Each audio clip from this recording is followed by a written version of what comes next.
Magandang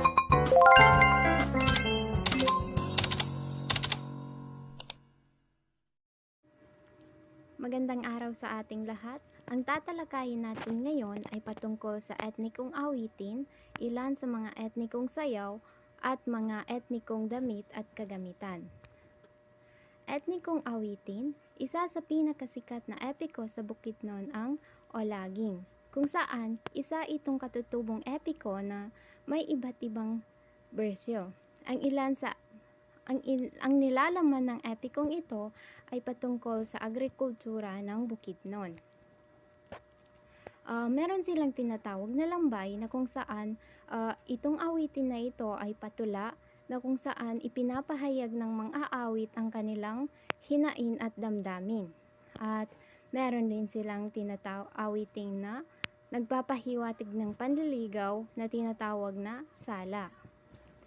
Ang awitin naman na puro lamang sa alyuan ay tinatawag na nanangaon, na nag-iiwan ng magandang asal at inaawit ito tuwing gabi o di kaya tuwing may ginagawa sila tulad ng pagbabalat ng mais, paghahabi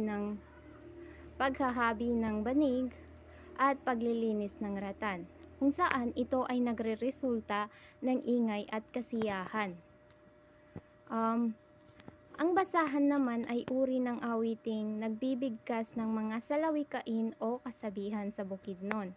Ito ay ginaganap tuwing may paligsahan para malaman kung sino ang magaling.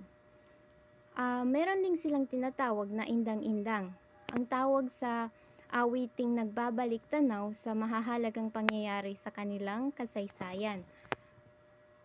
At ang kaligaon ay awiting tumatawag sa mga diwata para sa magandang ani. Dapat kung inaawit itong kaligaon na ito, dapat malumanay at malaginto ang boses ng umaawit nito para epektibo ang awitin.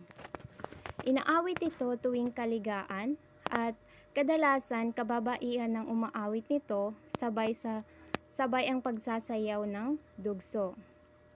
At ang huli ay ang antoka. Isa itong pagtutunggaling bersyo lalo na kung patungkol sa halaga o presyo ng dowry ng anak na babae. Ngayon ay dumako naman tayo sa ilang mga etnikong sayaw. Kilala ang kakaibang estilo sa pagsasayaw sa tadyak, indayog, paggalaw ng katawan. Ang sayaw ay may kahulugan, mensahe na nag-uugnay sa lipunang ginagalawan ng isang tribo. Ginagawa ang pagsasayaw nito sa pamamagitan ng ekspresyon ng mukha, kumpas ng kamay at galaw ng buong katawan, at tamang pagpadyak ng mga paa. Meron itong iba't ibang uri at kahulugan sa Bukidnon. Meron silang tinatawag na binayog, kung saan ito ay tipikal na sayaw ng tribong Talaanding na ginagaya ang galaw ng isang ibong kilala sa tawag na banog. At meron din silang tinatawag na tinambol, kung saan ito ay uri ng sayaw ng mga Talaanding bilang pag-aaliw at pag-aalay sa kanilang diyosa na tinatawag na magbabaya. Ang saot naman ay sinasayaw ng mga lalaki na nagpapakita ng pagiging eksperto nila sa iba't ibang sining at pakikipaglaban. Ang talumpak naman ay pinapakita dito ang kanilang pamamalakad at paraan ng pagtatanim ng palay. Meron din silang tinatawag na tinagpi, na kung saan nagpapakita dito ang paggaya ng pagtatanim sa palay. At meron din silang bubudsil na uri ng sayaw, kung saan may hawak na poste bilang pagdudurog ng butil ng palay. At ang dugso naman ay isang ritual na sayaw ng mga kababaihan tuwing may celebration ng pangrelihiyon. At ngayon naman ay dumako na tayo sa mga etnikong damit at kagamitan. Mahalaga rin para sa atin na malaman ang mga etnikong kagamitan ng mga tribo sa Bukidnon. Ang disenyo, kulay, pagkahilera ng mga simbolo ay may malaking kabuluhan. Hinahati sa dalawang grupo ang pananamit. Ito ay ang datu o leader ng tribo at ang bai o asawa ng datu. Ang isang datu ay nakasuot ng pang-itaas na may mahabang manggas, may kwelyo at mahaba ring pantalon. Mas maraming kulay na pula, itim o asul at may palamuting pinaghalo ang kulay pula, itim, asul, dilaw, berde at puti. May disenyo itong tinatawag na linabian, ginuntingan at kinabuka.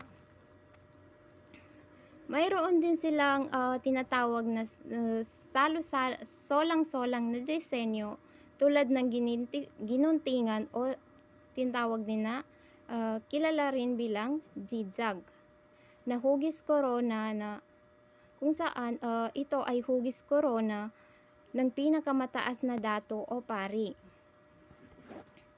Ang tangkulo naman ay isang espesyal na tela na ginupit na may hugis at sulok at nilalagyan ng bead, butones o tipay at buhok ng hayop.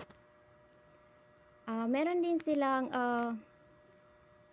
salibuan. Ito ay maliit na kahon na gawa sa ginto, pilak at bronze. At ang sangi naman ay isang matulis na kutsilyo. Ito ay nakakurba at may special na artistikong sakuban na nakadikit lagi ito sa damit ng isang datu. Mayroon ding tinatawag na bari o bulo, kalasag, bangkaw o kalawit, bilaog o kwintas na gawa sa butil o bead, na kung saan ito ay pinaghalong kulay pula, puti, itim, asul at dilaw. Ang panutod naman o tato, ang panutod ay tinatawag din o kilala bilang tato, na kung saan ang isang dato ay mayroon sa iba't ibang parte ng kanyang katawan. Ngayon naman lumako na tayo sa damit ng bai o asawa ng dato. Ang damit ng bai ay blusang maaaring may guhit o imahe ng bulaklak o linsong tela lamang. Gaya ng damit ng dato, ito ay may disenyong linabian, ginuntingan at kinabuka. Mayroon silang tinatawag na patadyong o saya. Ito ay maaaring may guhit na simple lamang, ngunit nangingibabaw ang kulay pula nito. Ito ay balon. Ang saya ng bai ay balon na kung saan pinalilibutan mula dulo nito ng disenyo. Ang headdress naman ang headdress ay ito yung sinusuot ng isang bai tuwing may festival. Ito ay yari sa katutubong material at himaymay na sinulid o yarn. Karaniwang material ng headdress ng bai ay mula sa patpat ng kawayan o balahibo ng manok. Sinasabi din na ang mga kagamitan at palamuti ng bai o kababaihan sa Bukidnon ay sumasalamin sa sayamang likas na yaman.